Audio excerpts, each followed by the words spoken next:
I just wanted to share with you my September portfolio update for 2023. And if you haven't yet followed me on this channel, I just wanted to let you know that my financial independence journey is trying to reach $1 million invested by the age of 60. So right now, my milestone is try to reach $150,000 invested, and we'll see at the end of the video how far along I am on that journey. There were no swings trades this month. I didn't see anything interested, and I also had basically the average $1,555, which I try to invest every month in my Robinhood account and my Vanguard account, both of which are taxable accounts.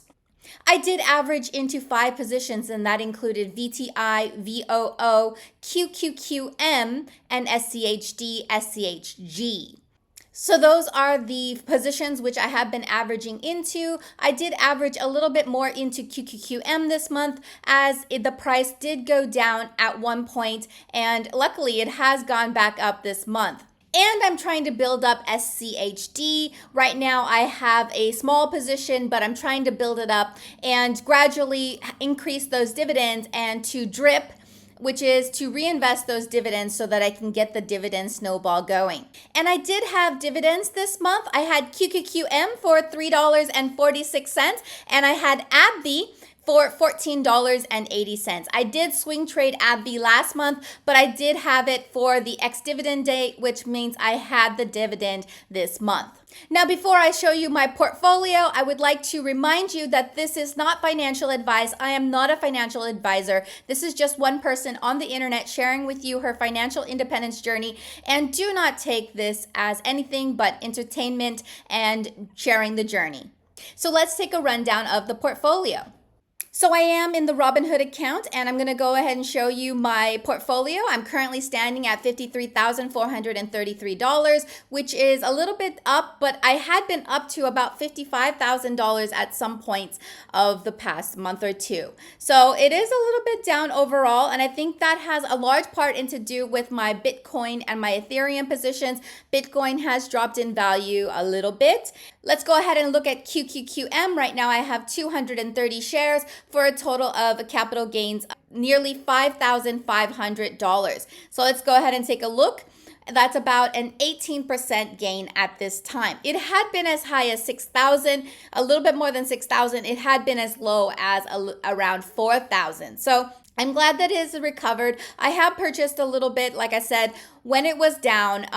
There's ups and downs to it going up in value again. The ups is that the price has gone up in terms of the value, but again, with the price going up, that means that now it's more expensive to buy. So let's go ahead and take a look at the next position, which is QQQ, and that is currently standing at almost 7 shares with about a value of $2,591, and it's currently down 3% for $87. And the next position is SCHD. It's actually up a little bit. With the news on SCHD, or actually Schwab, being in trouble, there were some scares, and the price did go down a little bit. I have 69 shares and 66. As a fractional share, the market value is currently $5,200 with a total of 3% gains, $154. The next position is Pfizer. I'm currently down about $100. I have 24 shares, and I have a dividend coming in the September month. And right now I am down 11%.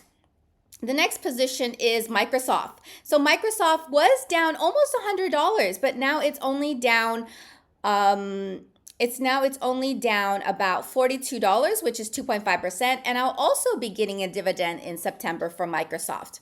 The next one is SCHG, which is a growth fund, and I'm currently up slightly, which is really great. It had been down as well. So it's currently basically flat, and I have about $900 in that. And the last one is Oatly, currently down almost $200. This has not been a successful investment at this time, but this is kind of like a speculative play on the oat milk industry, seeing that I am a vegan. So I'm currently down 42%. And the total market value is only 262%. So I did invest roughly $500 into this Oatly. And this is my Vanguard account, and right now the portfolio value is standing at $65,900. It should be a little bit higher, so I wish that it had been a little bit higher in terms of the gains. Like maybe if it had reached 66,000, it would be such a nice round number. And so here I have VFIAX, and I have a total of 110 shares. And then I have VOO, which I have 5.5 shares of. And then I have VTI, which I have 77 shares of. So you may be wondering, why do I have VOO and also VTI? I usually have invested in VTI as of recently, but I did make a few trades into VOO. One is the S&P 500 VOO, and VTI is the US total stock market.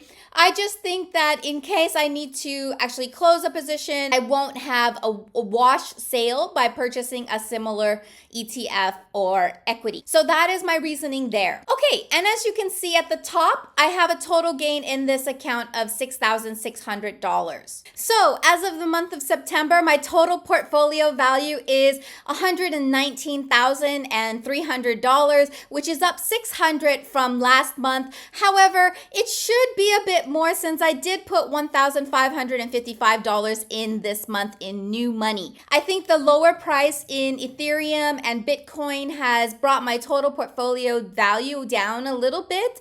I do think that I will put a little bit more money into Bitcoin and Ethereum if I can. I am actually going to be playing it a little bit more defensive for the last couple months of 2023. I'm going to try to make my total investments into my taxable accounts $20,000 in the year of 2023. So that's another goal that I'm setting myself for, but I will be playing a little bit more defensive and not investing as much into the stock market. I am looking at making another investment which takes a large capital outlay, and that's just something that I need to save for, and also to save for any unexpected expenses that may pop up. I don't want to spread myself too thin. And this is above and beyond my Provident Fund and other investments. So this is just my taxable accounts here. So I don't want to be too heavily invested and get myself spread a little bit too thin in case something does happen. Well, okay, that's it for today's video. And thank you so much for joining me on my financial independence journey to try to reach $1 million invested for retirement. And if you like this video, go ahead and click like and subscribe for more content like this, including soulful and sustainable content related to living a conscious life.